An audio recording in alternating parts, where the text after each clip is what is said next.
wabarakatuh.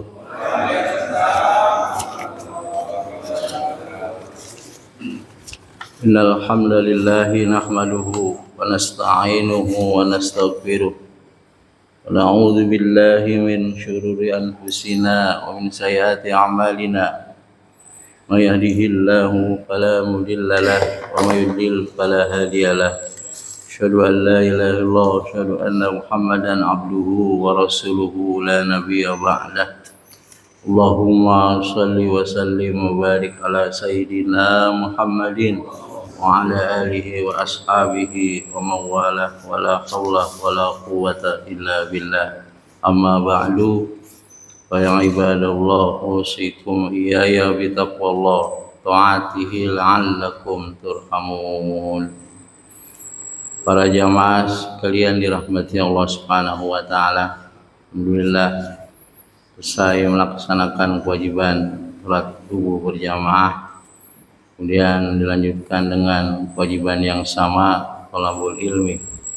Mudah-mudahan kehadiran kita pada pagi hari ini menjadi wasilah Allah berikan keberkahan, berikan kesehatan, ampunan dan ilmu yang bermanfaat.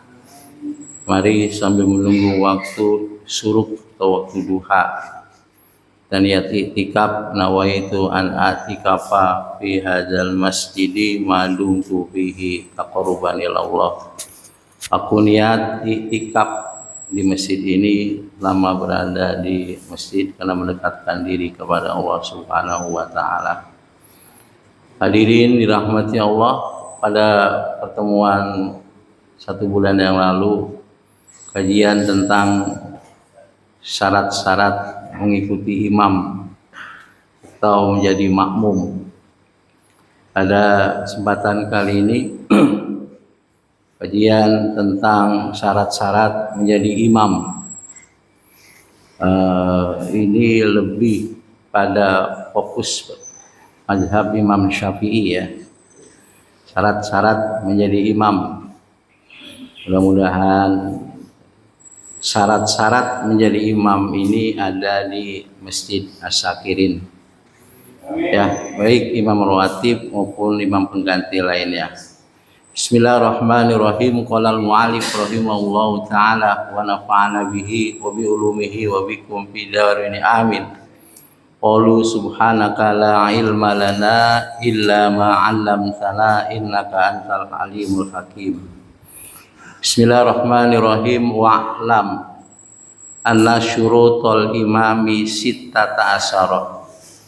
Ketahuilah bahwasanya syarat-syarat menjadi imam itu ada 16. Ada 16. Al-awwalu at-tamyizu. Yang pertama itu tamyiz. Tamyiz itu sudah berusia 7 tahun. Jadi kalau dia sudah berusia 7 tahun, sudah bisa membedakan mana baik dan mana buruk, itu dinamakan tamyiz. Ada ulama yang mengatakan usia 6 tahun, tapi ikhtilaf, beda pendapat. Yang pas itu umur 7 tahun. Mana dalilnya?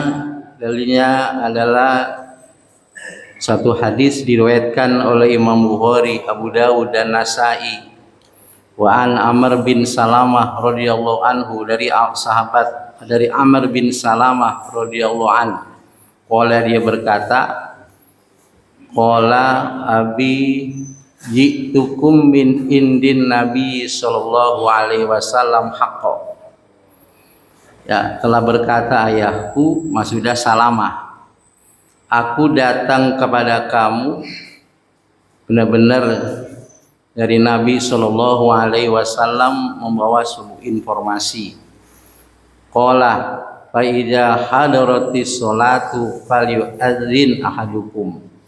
Maka apabila datang waktu sholat, hendaklah azan di antara salah seorang kalian.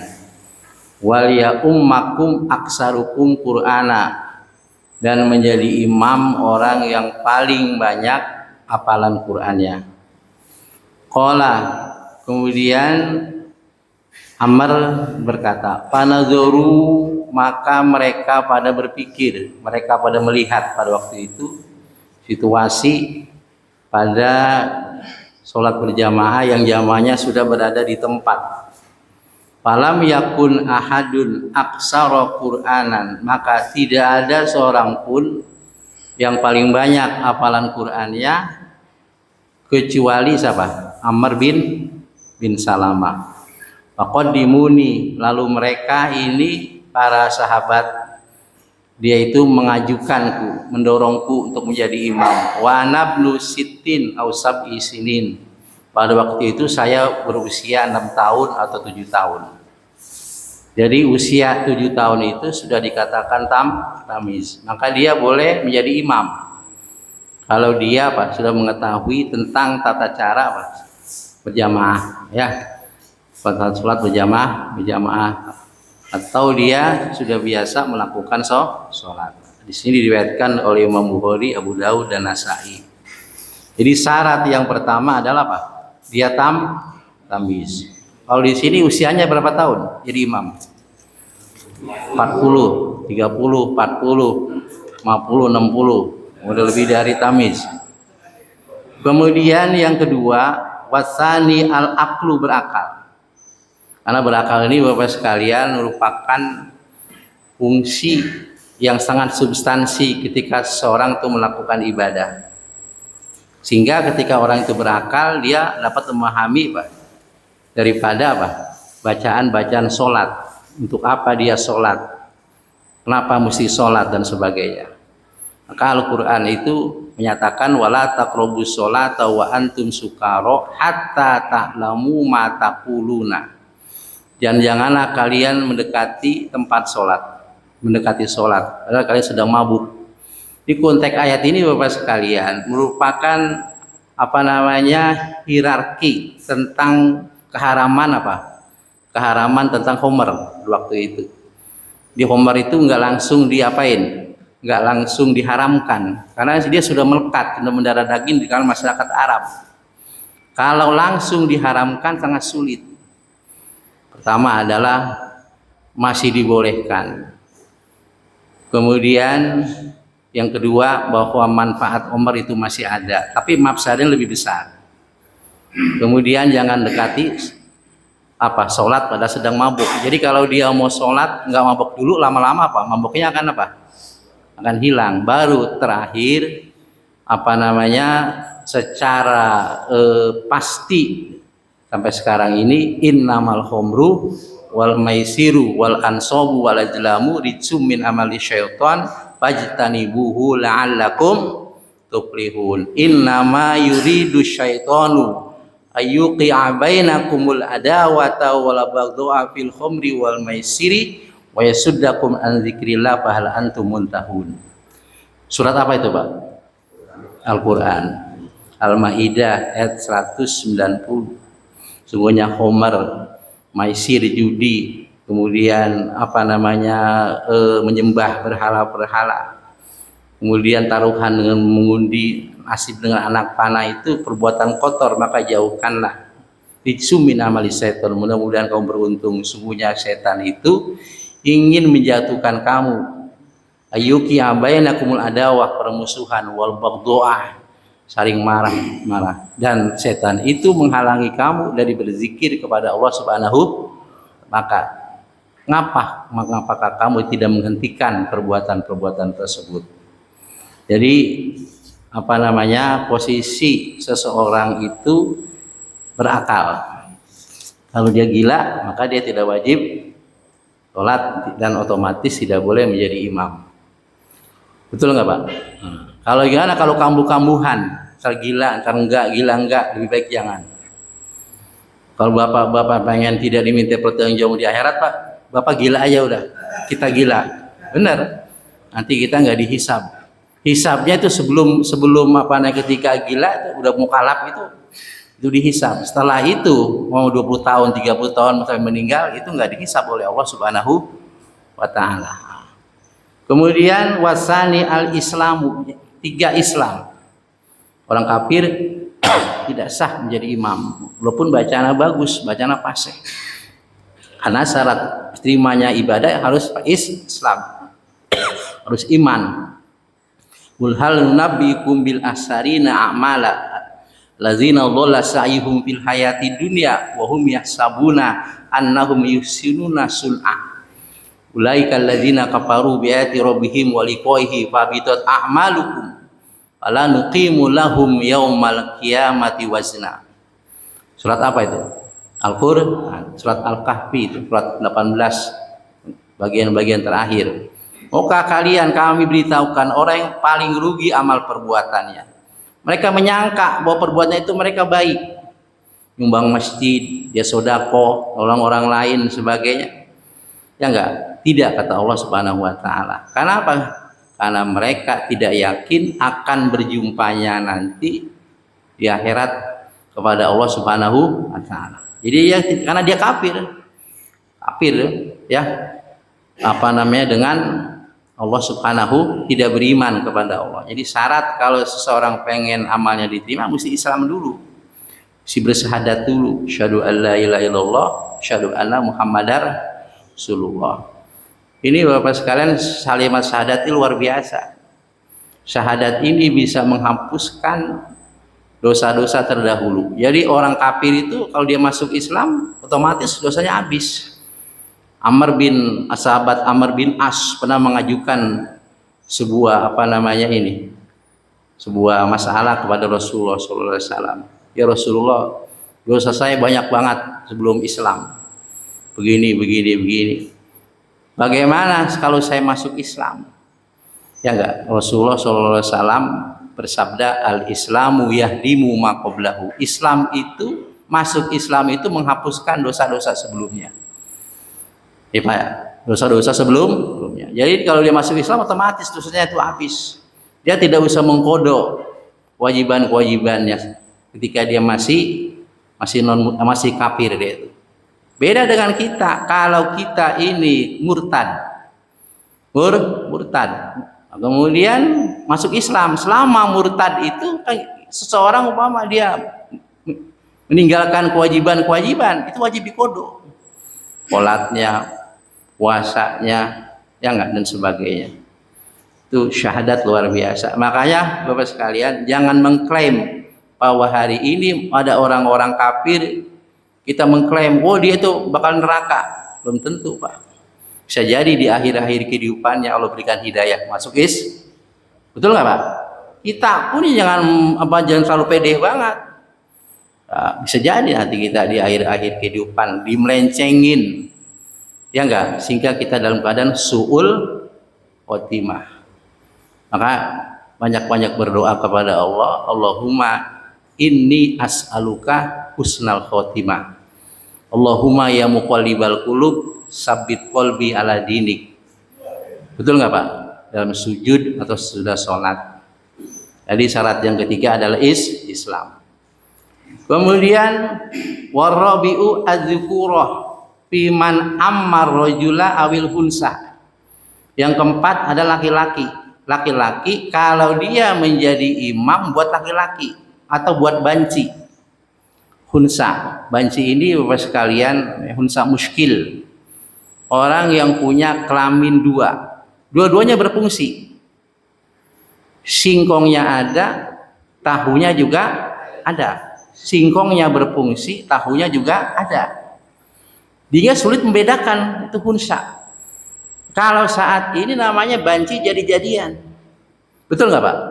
Banci jadi-jadian kan dia laki. Ya nggak? Cuma fisiknya apa? Kayak perempuan. Ini Allah akan melaknat. Allah akan melaknat seseorang yang mengubah. Yaitu bisa tingkahnya laki-laki. Dia laki-laki, tingkahnya perempuan. Atau perempuan tingkahnya seperti laki-laki, Allah akan melaknat. Apalagi hidungnya dimancung-mancungin, ya enggak, hidungnya dimancung-mancungin semuanya seperti perempuan. Nah model begini Bapak sekalian, kalau dia jadi imam boleh nggak? Kalau dia banci jadi-jadian boleh, kan laki-laki, dia laki-laki. Begitu ada nggak? Dia laki-laki, dia boleh menjadi imam bagi laki, dia boleh menjadi imam bagi perempuan. Tapi kalau khunsa muskil, dia punya kelamin ganda, dia nggak boleh. Maka ketika inilah seorang laki-laki zukuroh, dia menjadi imam, makmumnya perempuan atau makmumnya banci, punya kelamin ganda. Nanti itu Bapak sekalian yang menetapkan adalah dunia kedokteran atau Majelis Ulama Indonesia bekerja sama, apakah dia ini dominan laki-laki atau perempuan, seperti kasus Dorse, Pak ya. Dorse laki perempuan pada akhirnya. Laki perempuan. Ya, tapi diselidiki bahwa kemaluan itu yang lebih dominan apa? Laki-lakinya, yang timbul laki-lakinya. Ketika itulah maka dia mendapat waris sama dengan laki-laki, dia boleh menjadi wali. Betul nggak Pak? Harus ditetapkan Bapak sekalian. Nah ini, jadi seorang laki-laki menjadi imam bagi jamaahnya perempuan atau jamaahnya banci. Kalau perempuan jadi imam jamaahnya apa? Perempuan. Dia jamaahnya mesti perempuan. Maka tidak sah seorang perempuan jadi imam kemudian makmumnya laki-laki. Misalnya kasus di rumah nih, istrinya pinter dia ngaji, pasai bacaannya, kemudian suaminya ngajinya biasa-biasa aja. Udahlah mama aja tanya jadi imam, mama sah nggak sah. Dulu ada pernah kasus Bapak sekalian, Profesor Dr. Abdul Wadud di Amerika Serikat, ada wacana dia perempuan, dia jadi imam, jamaahnya apa? Laki-laki. Akhirnya dunia memprotes dan tidak sah. Tidak apa? Nah, apa? Itu juga, ya enggak, dia tidak sah. Makanya belajar apa mesti tuntas, Pak. Belajar mesti tuntas. Ini berdasarkan hadis la ya ummanna la yufliha qaumun walau amrohum imro'ata. Tidak beruntung sebuah kaum yang menyerahkan pimpinan kepada seorang perempuan, termasuk imamah ketika dalam sholat. Wal khamisu, syarat yang kelima menjadi imam ayakuna mukallafan. Dia ini mukallaf. Apa mukallaf, Pak? Mukallaf itu dibebani taklif. Dibebani apa? Taklif. Namanya mukallaf.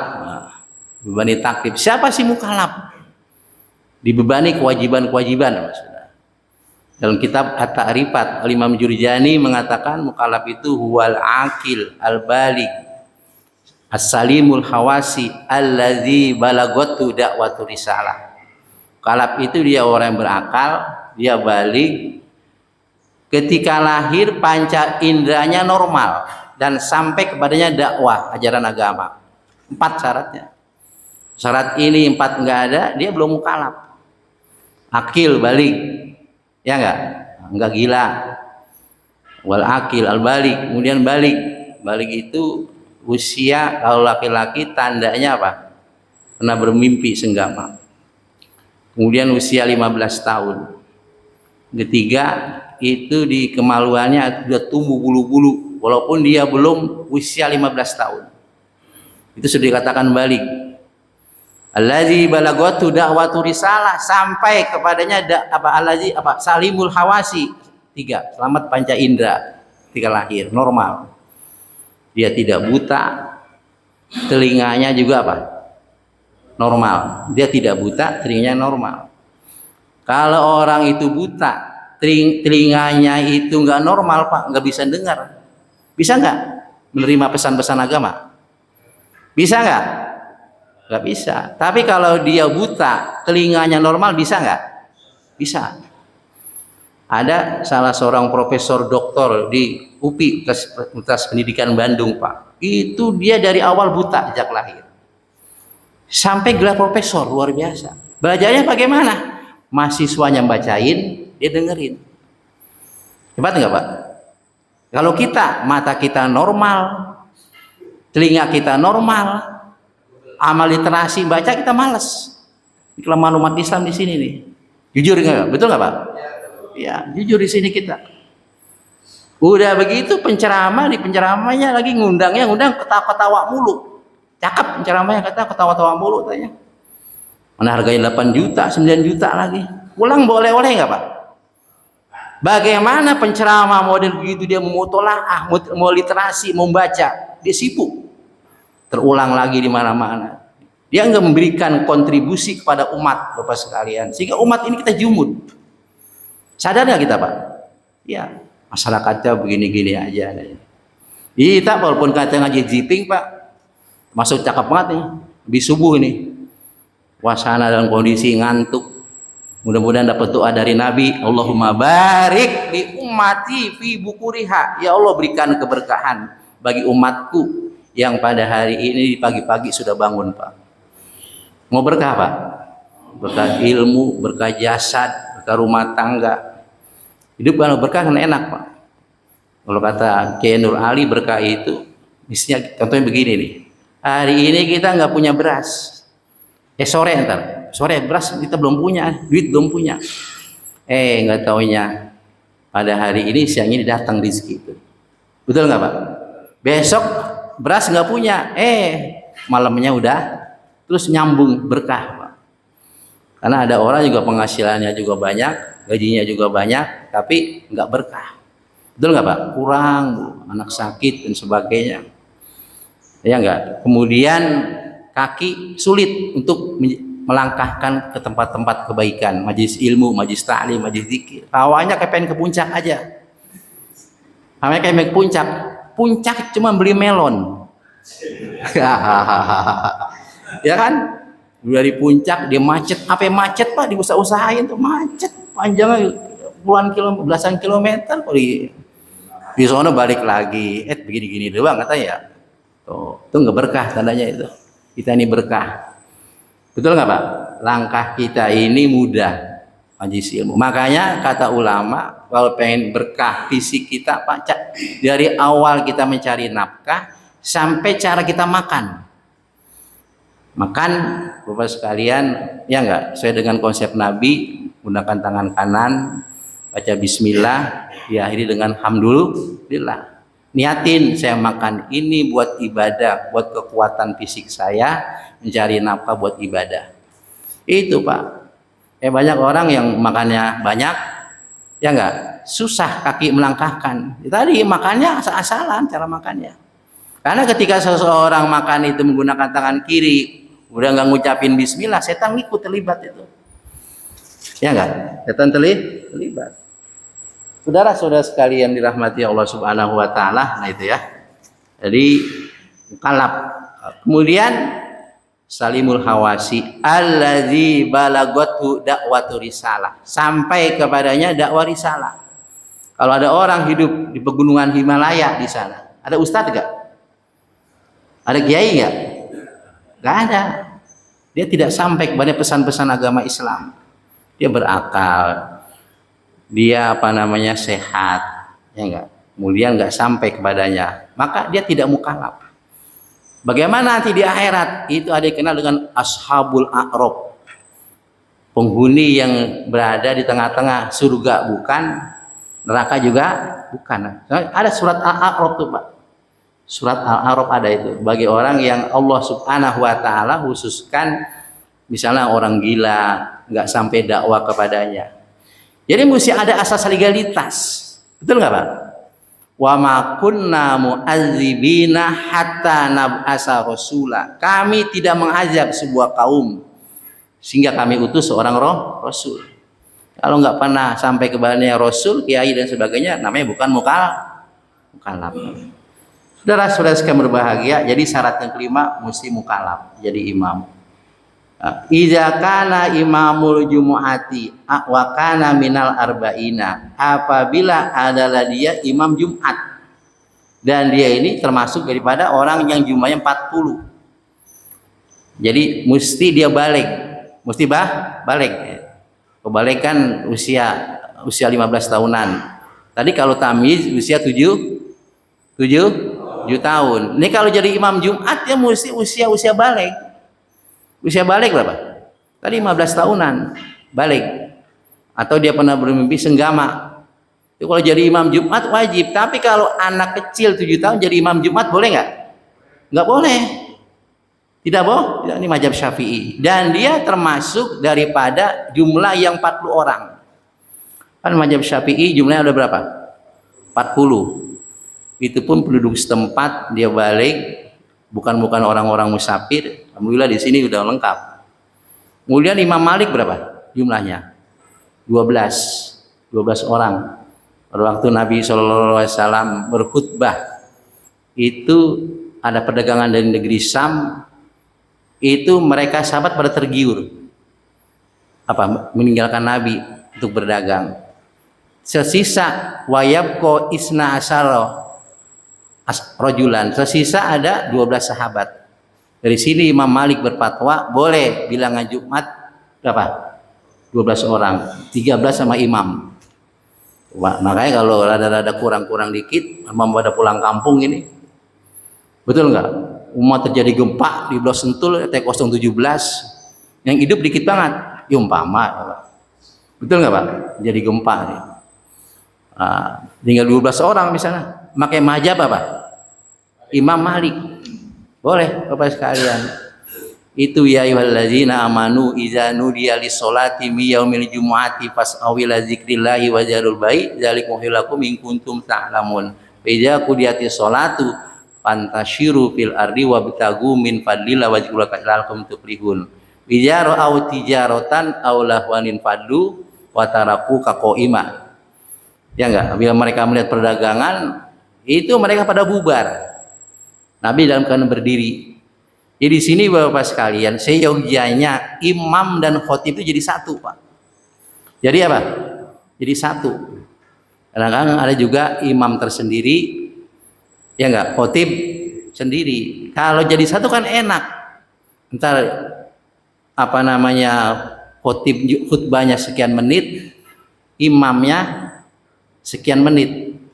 Kalau dipisah, imamnya lama.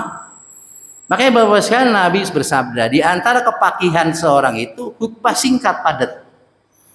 Betul nggak? Imamnya apa?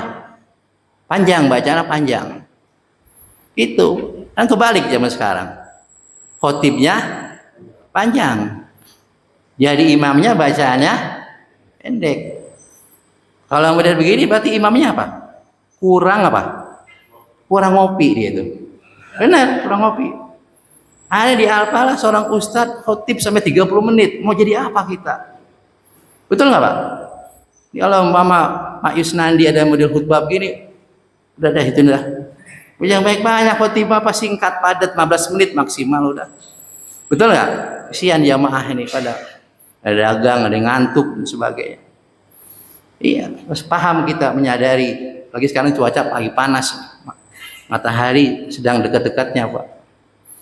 Ya, ini baru miskol dari Allah. Nanti Pak di akhirat berdekatan banget itu. Sehingga saking begitu dekatnya itu peluh keringat manusia pada itu sampai mendekati ini telinga kita. Kecuali Allah berikan perlindungan, ada 7 golongan. Di antaranya orang yang hatinya terpaut kepada masjid. Kemudian orang-orang yang bersedekah, tangan kanannya bersedekah, tangan kirinya dia nggak tahu. Saking ikhlasnya Pak. Kita Pak mesti punya amal andalan Pak, yang orang lain nggak tahu. Betul nggak Pak? Yang orang lain nggak tahu punya amalan andalan kita. Habis subuh nih, sedekah subuh taruhin tuh telur apa di pintu rumah orang Pak ya, atau apalah. Apa yang ngasih ini ya?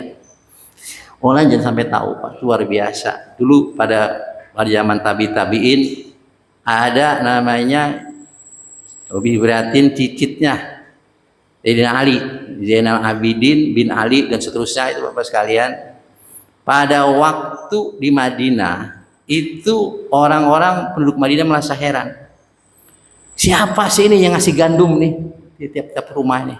Gak ada yang tahu itu Pak. Sampai tahu-taunya itu pas ketika ada jenazah meninggal dimandiin, ininya apa nih?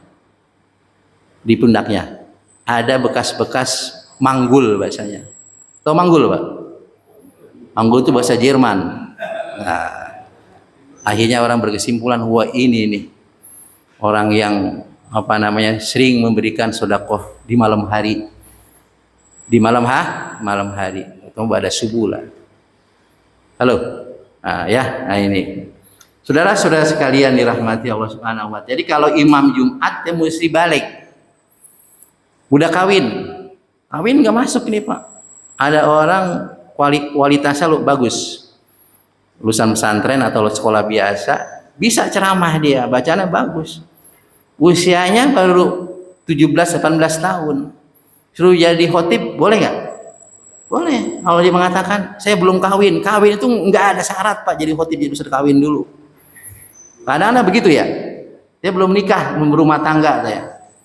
Nggak ada dalilnya Bapak sekalian. Nggak ada dalilnya berumah tangga itu merupakan syarat Pak. Khotib Jumat. Nah, jadi kalau khotib Jumat, kalau imam Jumat itu apa? Mesti dia balik.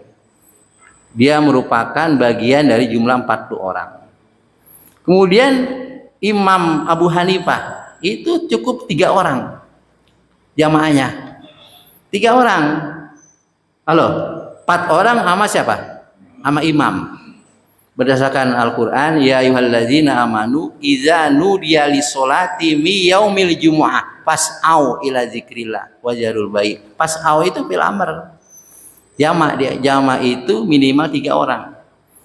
Ada mufrad, ada musanna, ada jama'. Mufrad 1, musanna 2, jama' 3. Minimal 3. Minimal jama' itu. Boleh ngajak Abu Hanifah. Di Bapak sekalian kalau di mana-mana nih bikin masjid, ya enggak? Jumatan jamaahnya dikit. Pakai aja mazhab Abu Hanifah di yang 4 orang sama imam. Imamnya dia, khotibnya dia, muadzinnya juga dia, yang gelar tikar juga dia. Juga dia semuanya ada. Ya apa-apa, Pak. Nah, ini kita kajian, betul nggak Pak? Kajian, mesti tahu kita ya apa namanya tentang keilmuan wa khazanah dalam Islam.